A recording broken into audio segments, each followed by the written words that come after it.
I'm Candace Breen. I'm filling in for Gina Clapwood, who was supposed to be moderator, but she is feeling a bit under the weather. And with us today we have Terry Gaspard and Chantel Walls. Now we just take a few moments for each author to say a little bit about themselves, plug their book, and why they love to do what they're doing. So, Terry? I'm Terry Gaspard, and I am the owner and creator of movingpastdivorce.com. I'm a nonfiction author. I've written 2 books, and my topic is really for individuals who have had experience of divorce in their families and or themselves, and they want to create better, healthier relationships. So my model is really based on positive psychology, a lot of steps you can take to take a look at your past, gain more awareness, and make movements towards change. And so that you don't have to recreate patterns that are kind of toxic or negative. So I write my book from my own experience and also from the hundreds of people that I've interviewed.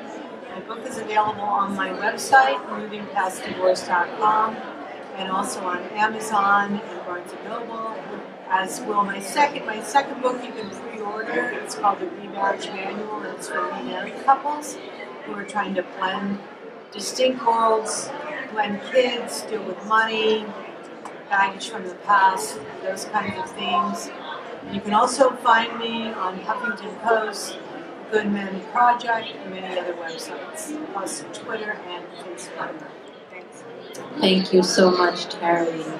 Now we're going to hear from Chantel. Would you tell us a little bit about yourself? Plug your books and why it is you do what you do. Absolutely. My name is Chantel P. Walls. I am author and motivational speaker.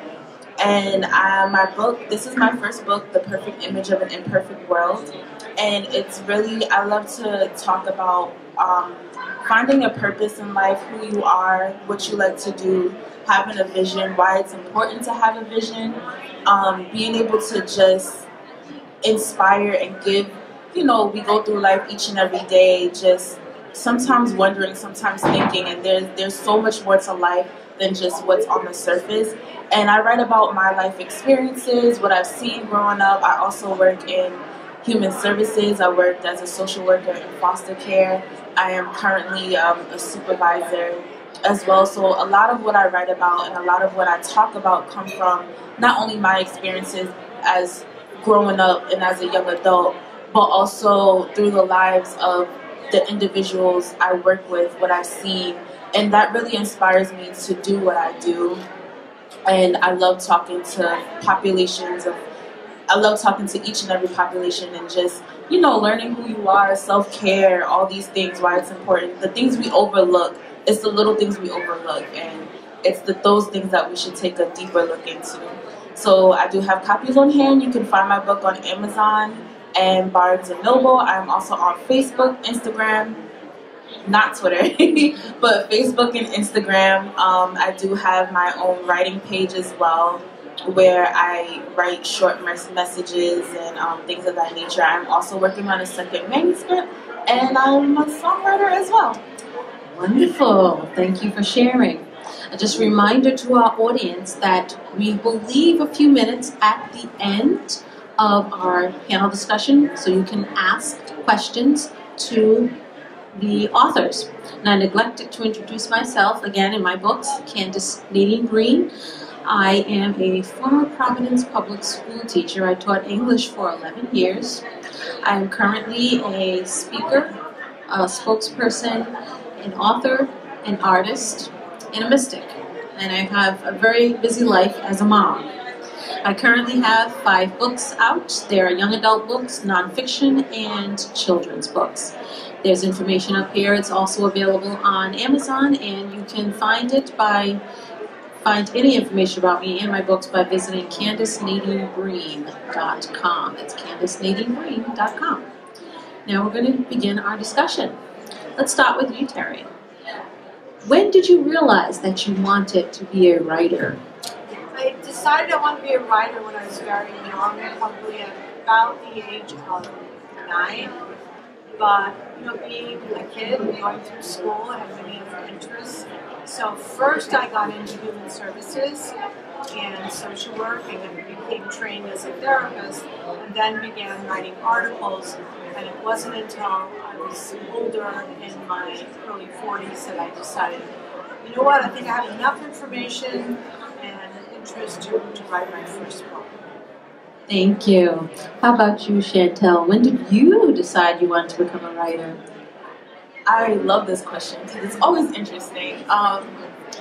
Writing for me, my grandmother worked in, I'm from New York, Queens, New York. So my grandmother worked in the public school system as well. She was an administrative teacher, so I had no choice but to do good in school. But with her, my experiencing trauma that I experienced as a child, and being with my grandmother, writing for me was coping. It was a coping mechanism. And then when I was younger, I didn't think about becoming who I am today.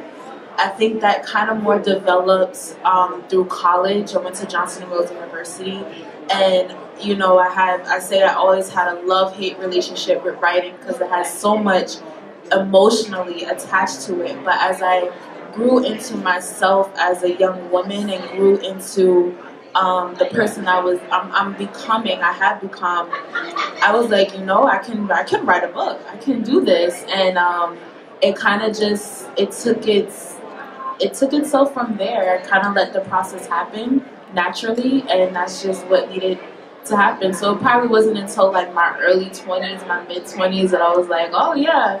And then last year when my book came out, 2018, that's when it happened. Very good. All right. So Terry, what would you say is your most interesting writing work? I do much better when I write in other places other than my home. I'm a creature of habit, so my best place to write is the public library. And when I'm there, I'm very focused. I get a lot done. I'm going over my books primarily at the library. And when I'm home, I get too easily distracted by my family, by just everything that's going on. So I guess my quirk is I don't write very well when I'm around most of the time. Yeah, I had actually a similar experience. I had to be by myself. Can't be around everyone. So Chantel, what is your most interesting writing work? I'm old school. Even though I am a millennial, I grew up old school. So I actually handwrite first. I do not type or, I handwrite everything out first. And I only write in blue pen. Oh my. Just because it helps me to remember. And I can get inspiration from anything and anywhere. That's very good. I also am old school with the paper, the loose leaf paper. I'm probably the only person on earth buying loose leaf paper and writing all over it. But yes, I do. So, yes, now you're kindred spirits. That's right, kindred spirits. All right, on to our next question. So, what do you like to do when you're not writing around the idea of self-care or just writing in general? What do you do in your free time, Terry? Very much of an outdoor person, so my husband and I and our kids, two of them are older now, when we get a chance, we love to go on hiking trips, kayaking, canoeing, bike riding. So I started that when I was pretty young in the state of California. That's my solace, is really being outside in nature. That's fantastic. I have a garden, and that's what when it's nice and warm out, that's when I go into my garden, and it's do not disturb mommy's in the garden. That's it. Dig in the earth. That's right. So Chantel, what about you? What do you like to do when you're not writing? In my free time, when I'm not writing, I'm probably working. So if I'm not working, I love sleep. I'll be honest. But I enjoy being around. I describe myself as an introverted extrovert. I like being around people. I enjoy being around people, but I love being to myself in a healthy, manageable way. So around the area of self-care, I'll do different things. I'm into hair, I model, I love taking pictures, I like, you know, doing my own makeup, not somebody else's, but my own makeup. So I do little things here and there, but especially during the winter time, it depends on the weather. Winter time, it's sleep. Hibernation.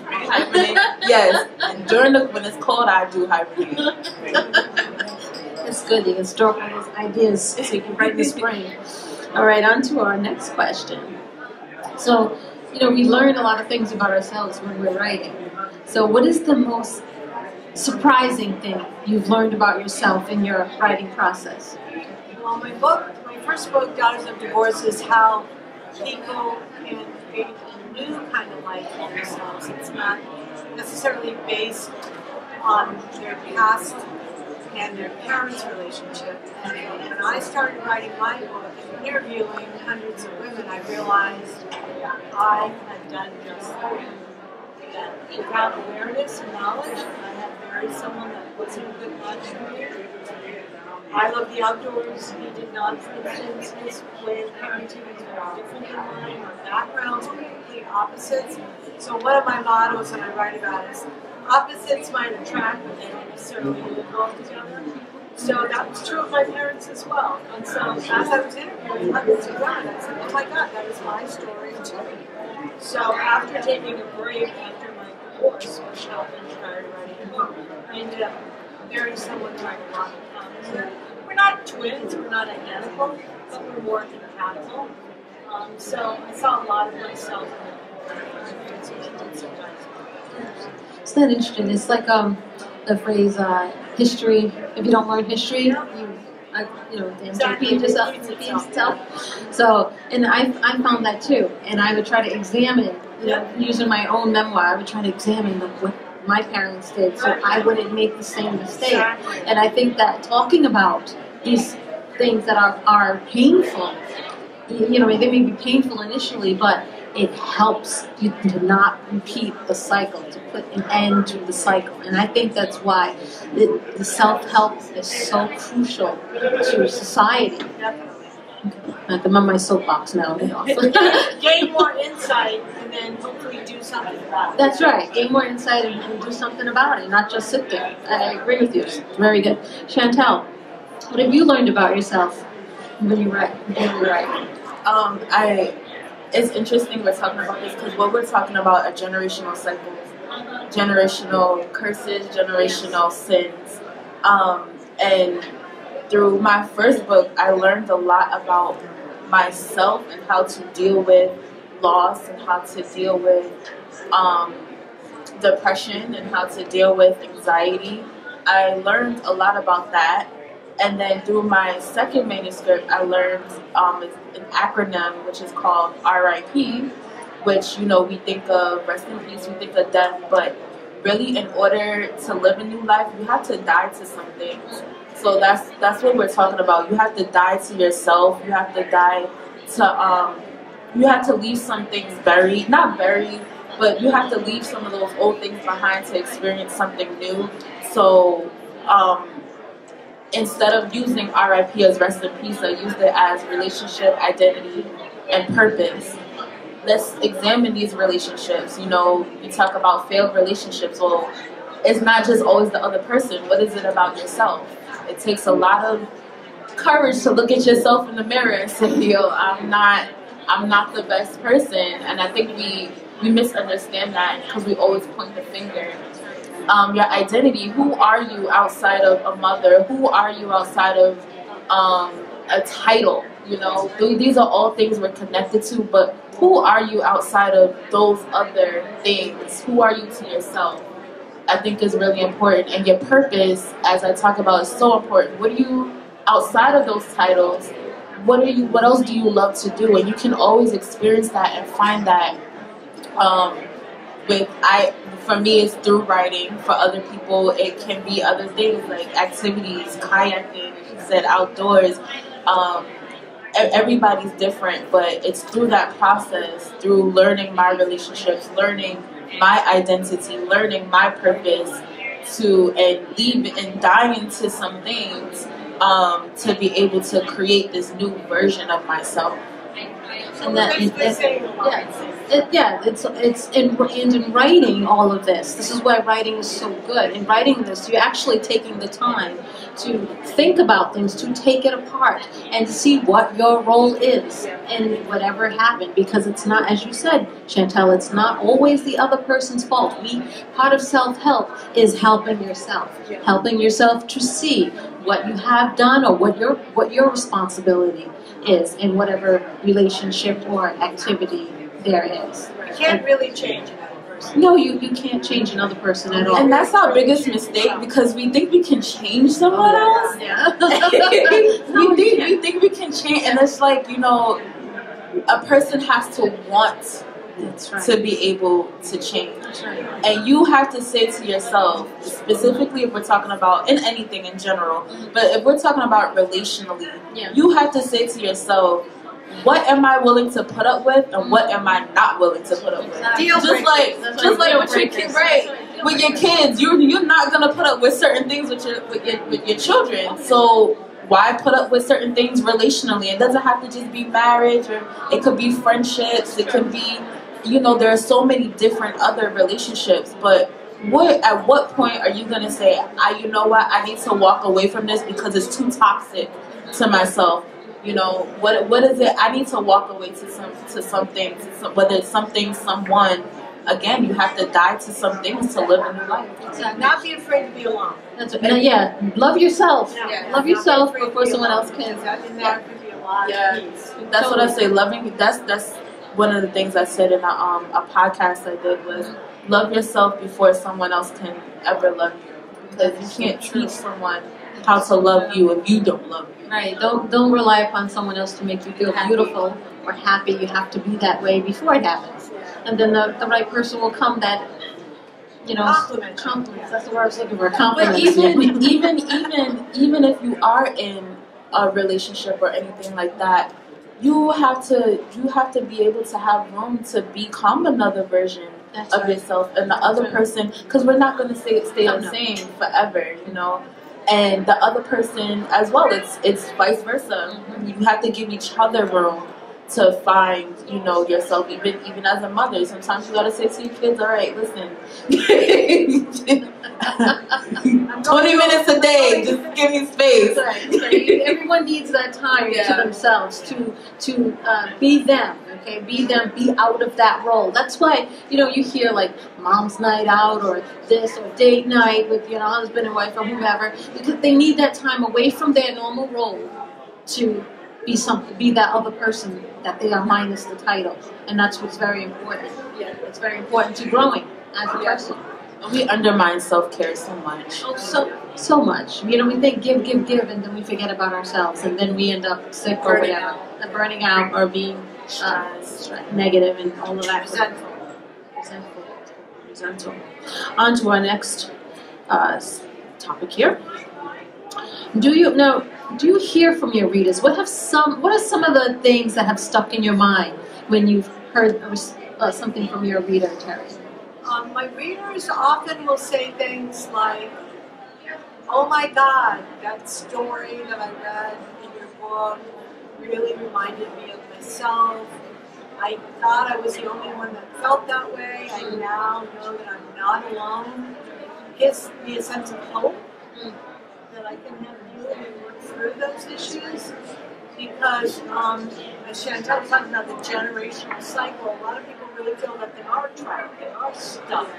And they see, these are people that have worked through things. They see relationships as teachers.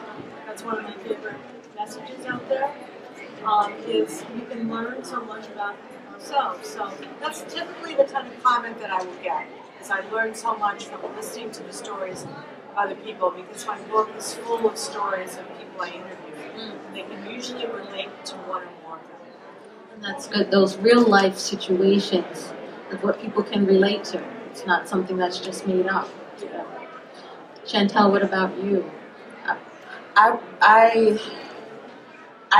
like being transparent, as we're talking about, like being able to build that connection with my readers, with people that look up to me, I mentored a lot of young people. So a lot of my readers, they've gotten, thank you for sharing your testimony. Thank you for sharing, who you are, that you went through that, because as Terry mentioned, I don't feel so alone. I feel like it was just me, especially when it comes to, in this day and age, mental health. Being able to say, yes, at one point I felt depressed. Yes. And that's okay. That's right. That is okay. I get a lot of through, the modeling that I've done. You exude such self-confidence. How do I get that self-confidence? How do I, you just look like your spirit is just so alive. Like, I just want your spirit. And I'm like, it's not about just my spirit. It's, you can exude this. It's a self-discovery process. So I enjoy being an inspiration. Like, again, motivational speaker, yes, but motivation is the surface. Inspiration is deeper. And it's so wonderful. I always love hearing from readers, because it lets you know that you're making a difference. You're making a difference in someone's life out there. And again, self-help, helping the self. You're helping other people through your story, but you're also helping yourself heal from whatever it was by realizing the mistakes or the other pieces of the story, which is so crucial to this I area. always call it going back to your little girl or your Yes. little boy. Yeah, I like that. Yeah, Healing that little girl, healing the little boy. girl and the little boy. That's how I say it. That's how I like interpreting Yeah, it. that's a great image too. That's a great image that everyone can relate to. It's awesome. So, do you do any research, Terry, for your books? My books are researched by giving people surveys to fill out and before I interview them. In-depth surveys. They're in-depth surveys, and then I interview people in person and I transcribe their tapes so that I have a lot of information and I look for patterns. I descriptive research design.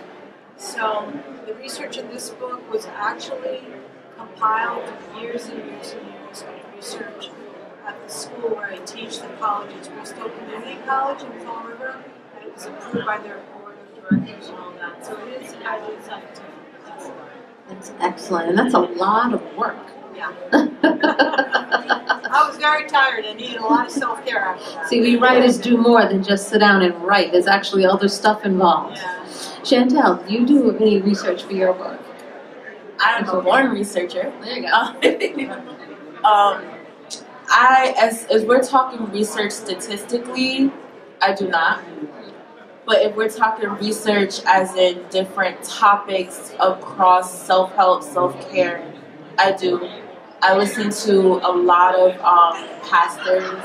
I listen to a lot of speakers and how to develop speaking one-on-one, how to speak, how to get a message across. I research on these different topics. My book, The Perfect Image of an Imperfect World. Again, it's all poetry, but it is about that trauma. It is about the self-discovery. So I research on things when it comes to being able to translate my message to others, how to get it across. I use a lot of imagery, how to incorporate, icebreakers, things that will have people, become interested in what I am speaking about, versus just sitting there. There's a difference between listening and hearing. When you hear something, it goes in one ear and not the other. But when you're really listening to something, you are dissecting the information. So that I research based off my mentors, based off things I need to take a deeper look into this. Statistically, I'm not there when it comes to my writing and writing statistics as of yet. I can't say I will become that kind of writer. Only God knows what He will instill in me in the future. But I do know now I am more focused as far as when it comes to speaking one-on-one, the self-care aspects, notes to self, healing the little boy, little girl, human services. That's what I dissect myself into. You don't have to become that great researcher. We all do our own types of research, even if it's just reading another book that's similar to our own. Right. So you're doing great. All right, we're going to ask the panel one more question before we start taking questions from the audience.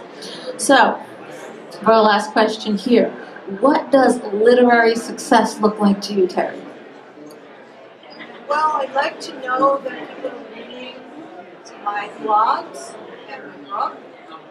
It makes me feel good to get feedback from folks. So I use a lot of social media to get feedback. I think it's a nice way to hear from people.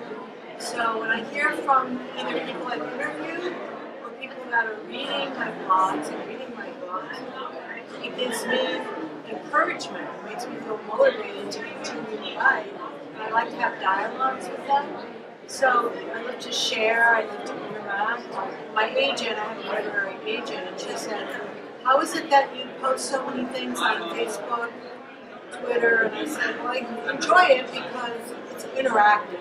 And I love to get that feedback back and forth. Interaction through your writing is so crucial, so we get feedback. We know what we're doing wrong and what we can improve. And we also find out what people are looking for as well, what they need, and try to fill that need.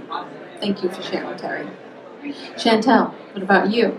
What is literary success to you? Literary success. I think as you're becoming an author, as you're becoming a writer, artist, I think people have a stigma that, oh, I need to sell this amount of books. I need to sell, yes, it does need to sell. Yes, you want to be able to make your own profit, become an entrepreneur, but that's not just what it's about. And I think when we look at how many books am I making and the profit, if we're looking at it just from that lens, you will not be successful because you are missing the point and the intent of what you intended to start, what that purpose is. So for me, literary success is if I can reach just one person. If I could just say to one person, your life is important. If I could say to one person, your vision is incredible. If someone can just read my books and just say, oh man, I want to do that, and I'm like, hey, go for it. If I could just reach one person, even if one person brought my book and it changed their perspective of what change their perspective internally, then that's my literary success. It's a very good mission. As authors, we all intend to reach people, to affect them in some way, to change, whether it's telling them a good story or whether it's giving them advice. We are out there trying to touch lives and change lives, and that's a very big job. So now we're going to take questions from the audience. I do encourage you to speak loudly and slowly so that we can hear you, or please come up to the mic right here and tell us your question. So do we have a first question?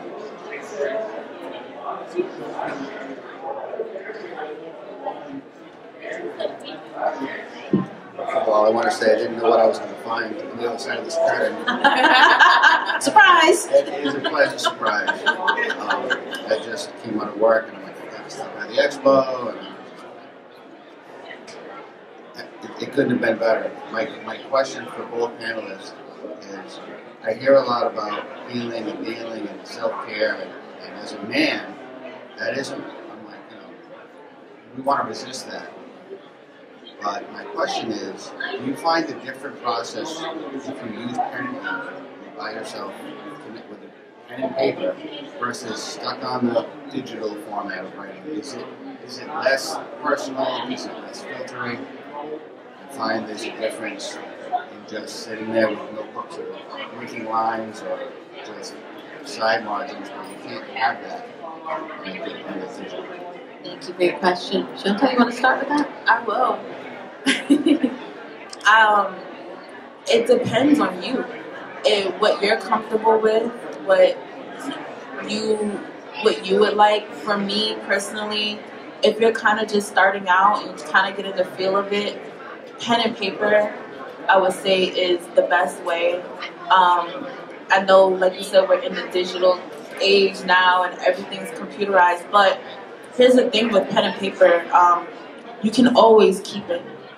You can always have it. I have about 5-6 journals filled over the years, and if those are turned into books, great. If not, here's the thing.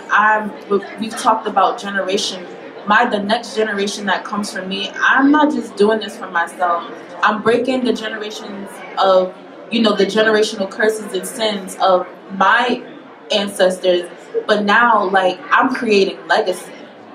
So I want to leave a legacy. That doesn't just mean leaving an inheritance of money or anything else like that. Let's start changing our perspective of this, because all we're focused on is money, and great, we need money to survive. I'm not undermining that.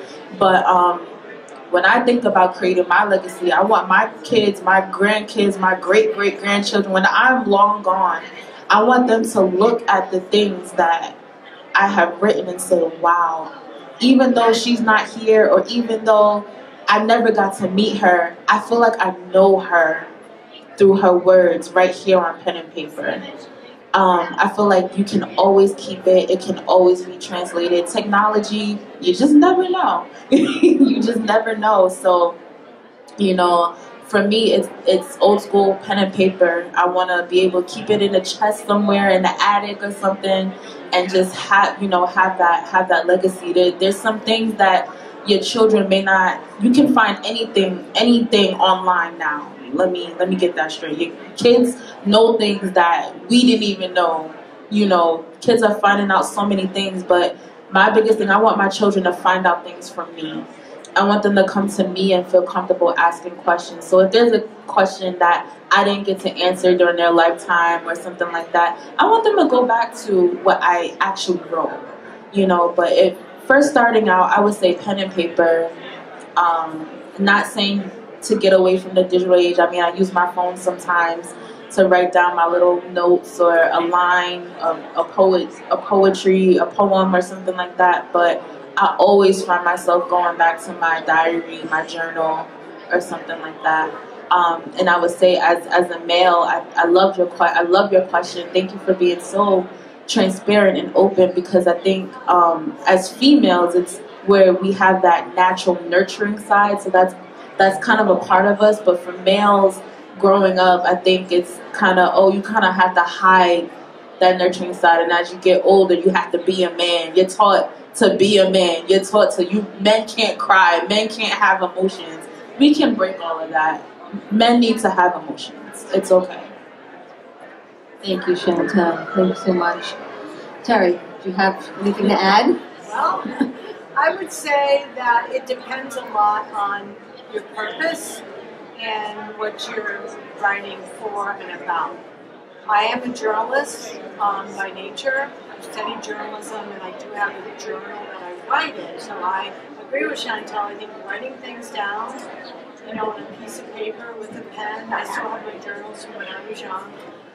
When I decided that I wanted to be more of a professional writer, and my purpose was to get published, then I decided I had to start keeping files, documents to send to other people. So then I had to become a lot better with Word documents, save them in a lot of different ways, make sure that, they were securely saved, so if someone stole my laptop or my phone or whatever, So I agree with Chantel, there's a lot of value in writing things down in a journal, but there is also value in typing. And now that I've written my second book and my other large books, there is some therapeutic value in just sitting there at the computer screen and just letting it all out, just typing it up. And then I do always make a hard copy, and I read it to myself after, and then that's a really good learning experience. So if you want to have something published by a publishing house, it has to be done in a more formal way, and then it also has to be edited and looked at. So you have to, in my opinion, the way I've learned to write is to read the document, make sure that it makes sense and there aren't errors, most of us don't make a lot of typos, but they do tend to creep in once in a while. And then even have a friend, or in my case, my own children, because they're both writers, will read what I write and give me feedback. And friends can do that too. I'm like, oh, that was a really great idea, but maybe saying more about that. So that's one thing that's kind of hard to do with a journal. So once again, circling back to my first comment, it depends on the reasons why you're writing. If you're writing for personal growth and to learn more about yourself, I think writing down on a piece of paper or a journal is awesome, but it is really a good way to start out. Thank you so much, Terry. Do we have another question in our audience? Well, we have last question. I'd like to ask our lovely ladies a question. In your writing, because writing is a long process. You go through so much, especially with self-help. There's so many emotions. It's just like a long journey. And through that journey, like you're climbing a mountain, you need some support. Now, is there anyone that you lean on for support? How do they encourage you? Who'd like to answer that? Well, I have a small group of friends, and in my acknowledgments of both of my books, I do mention my family, my 3 kids, and my second husband, but I also mention my 3 friends, because I know sometimes when I go visit them, when I'm at, those blue moments where I feel like life's, caving in on me, maybe I'm dealing with a little bit of frustration or sadness, a strong cup of coffee, a good friend, and a little pep talk goes a long way. And I'm not saying that my kids and my husband can't do that, but they've got their own stuff to deal with. And I really get a lot of that. I used to get it from my mom, but she's unfortunately deceased. So we used to have our pep talks on Sundays, and now that I don't have that, I lean more on my 3 close friends and a strong cup of coffee. I love coffee. It's good for your brain, sure is. So Chantel, what about you? Do you have someone you lean on for support or encouragement when you're writing? Yes, I have. I'm so blessed because I have so much support. Outside of the losses that I've experienced in my life, I've had so many gains, and a lot of that comes through my spiritual family. Faith in God is my number one. That's my number one support. I have to have faith. I have to have God. And then through that, I have an adopted mother who does not take the place of my biological mother, but she's an extension. And she is my number one. She's literally like my mother. She understands me. She knows me like my mother knew me inside and out. And my aunt, my family is still in New York. But my aunt is, oh man, that lady right there. You want to talk about a woman who has seen so much, who has experienced so much, who literally, like, at the bottom and brought herself back up. That is one woman right there that I will forever do anything for her, because she put me through college. I didn't have money to go to college. My mom couldn't do it. She was sick. She put me through college. My first apartment she paid for. My first car she paid for. Even to this day, I always say I want to become half the woman that she is. So those 2 women right there in my life, they are like, Chantel, anything you need. They have nicknames for me, of course. Anyone that knows me has different nicknames for me, but they're like, you can do anything. You can do anything. And even if I don't feel it within myself, even if I'm just like, man, they're like, you can do it. You can do it, and that always picks me up. I have friends as well, and I have close friends. I keep my circle very small. So I do have very, very close friends, which I consider family, and then I have acquaintances. I love them too, but they're just not, they may not be in my close circle. They may not be people I talk to every single day, but they matter as well. So I'm very blessed to have a wide support system, but my close support system, I would say, are my friends that are like family and my family. Thanks so much, Chantel, for sharing. Well, we've reached the end of our discussion panel today. We'd like to thank everyone who came and to ask questions and who listened to our stories. Feel free to visit us out there on the floor or come up and speak to any of the wonderful people up here on the panel. Again, thank you and enjoy the rest of the expo.